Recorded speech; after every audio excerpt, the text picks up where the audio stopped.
identity shifting is a skill. And in order to actually shift your identity, you need to work with your brain, not against your brain. And you need to work with your nervous system, not against your nervous system.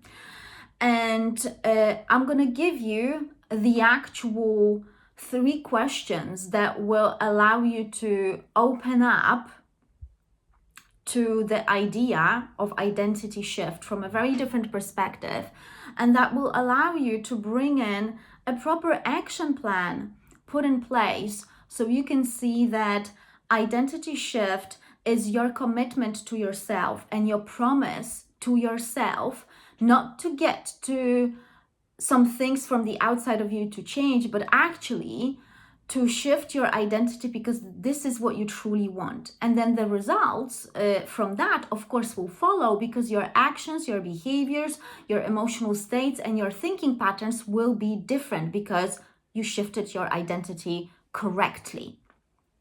Now, first, I want to address the whole idea of techniques, strategies, and frameworks. They are useful, but they are limited.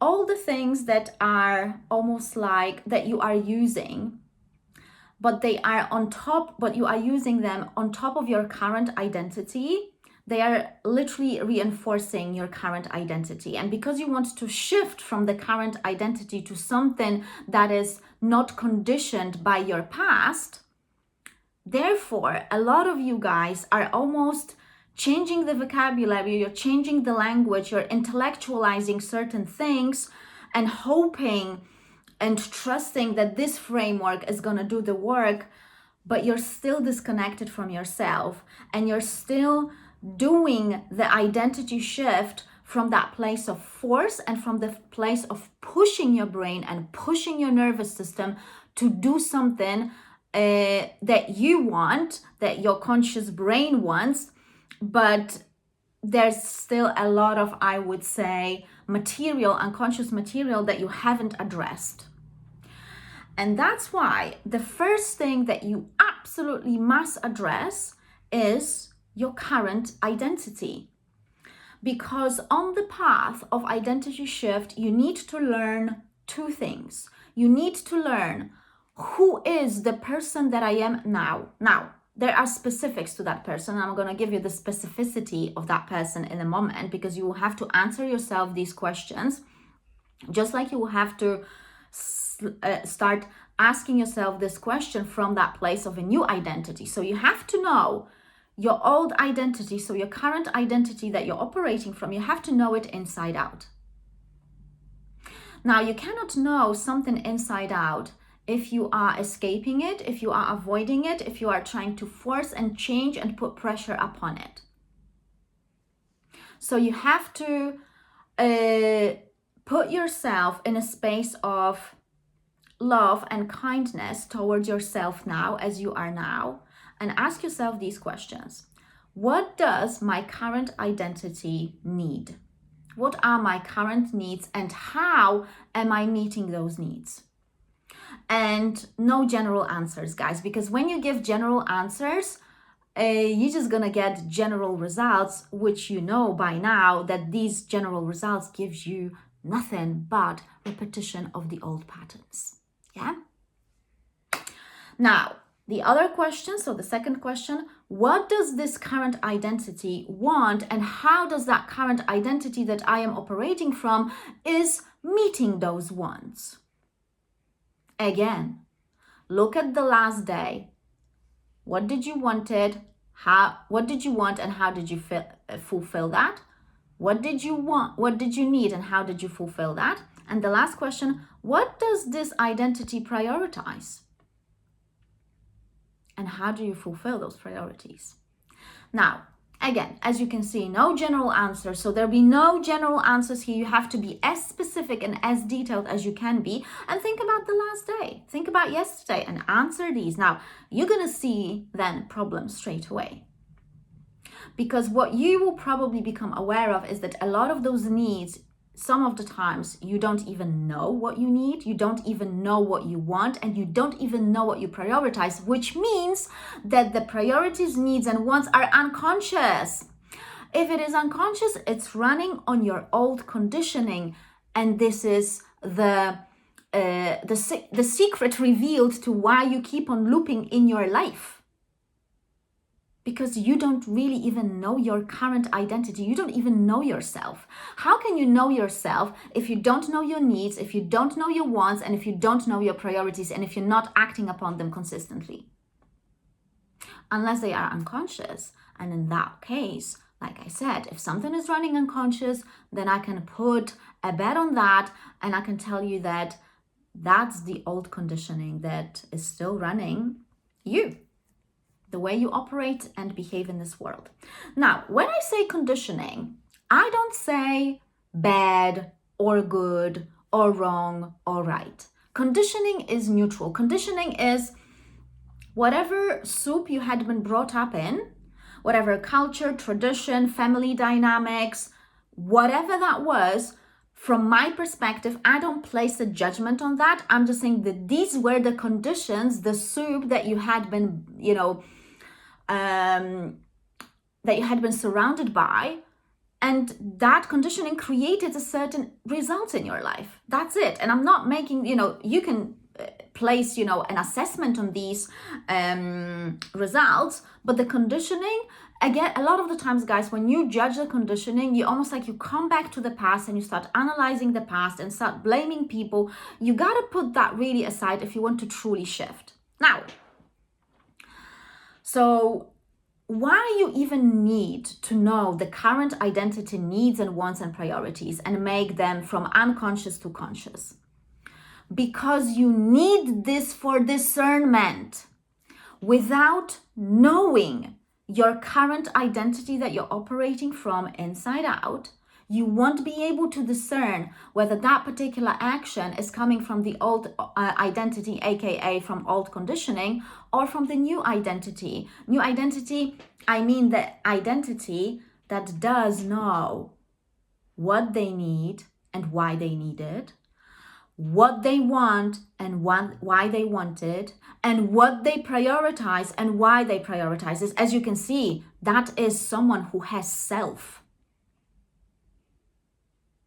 Not a mixture or a cluster of different trends or different advice or different frameworks or techniques or strategies. No, this person who knows what they need and why they need it, what they want and why they want it, what they prioritize and why they prioritize it. This is a person who is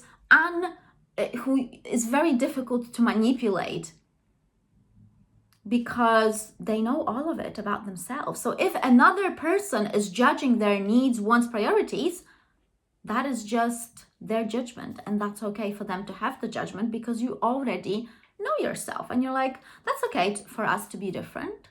No problem with that. Do you see the confidence that comes from that? That is not loud, that is not, volatile, that is not up and down, but it is stable because you have a stable sense of self. Because that sense of self is acting upon needs, wants, and priorities moment by moment. So you gotta get to know your needs, your wants, and priorities from the old current identity and from what you truly need, truly want, and truly prioritize. That is a discernment tool in itself. So this is the self-knowledge that you then use for discernment. And I'm not going to be giving you guys examples here, because the examples could be just so varied. And one thing, general advice like this, if you actually need something specific, you have to book a session with someone. It could be me or someone else. It doesn't matter. But any general stuff like reading books, listening to podcasts, this is all general other people's wisdom that might not be applicable to you at all. And if you want a proper results, you need to make it individual, because everyone is different, whether you want it or not. Every one of us is different. That is a fact. So when you start seeing the old identity, so the current identity, which is the old, coming from the old conditioning, and you can start seeing the unconscious needs and wants and priorities, you can start then discerning, okay, is this what I truly need? is this what I truly want? And is this what I truly want to prioritize? And then you start acting towards what you actually want, what you actually need, and what you actually prioritize. That means that you have to change your actions every single day. That's it. No rest for the wicked. And only in that way you are changing your brain's predictions, because your brain, if you're just operating from the old identity unconsciously, your brain is just still predicting the same stuff for you. That is neuroscience. And your nervous system is still almost like operating on the same habitual thoughts, on the same habitual emotional states, on the same habitual actions, dressed up sometimes in a therapeutic or mystical language, but it's still the same person underneath it, just talking differently, but acting pretty much the same. So when you start acting on the wants, needs, and priorities of that identity, that it's almost like not even an identity that you're creating, but actually tapping into what is underneath the old conditioning, that is when the fun starts. That is when you start noticing a lot of different interesting dynamics that you had in your life, in your relationships, etc. And I want to give you, as the last bit, I want to give you guys a mindset for that. The mindset is really important, because it's like any type of pressure that you start putting upon yourself on this journey, that's not okay. You gotta be kind, you gotta be curious, you gotta be light, and you gotta allow yourself to fail and make mistakes. That's it. If you're not going to have that mindset, you're gonna keep on repeating the same stuff. And because I know that majority of you guys have been on that route before, so you know exactly what I'm talking about. The right people will know that what I'm talking is coming first from the lived experience of making all the mistakes of, identity shifting or changing your identity. This knowledge does not come from me learning a new framework. No, it comes from me living through frameworks, techniques, strategies, and all that, the wisdom of other people, without actually tapping into what I want, what I need, what I want to prioritize. These are the questions that you need to seek answer to. But like I said before that, you got to get to know this identity that you're operating from, and start learning from that identity, to then give you the tool for discernment. So I know it was helpful for the right people. If you want to book a session with me specifically, you've got the links down below. Otherwise, like, share, and subscribe. And I'm going to see you in my next video. Bye-bye.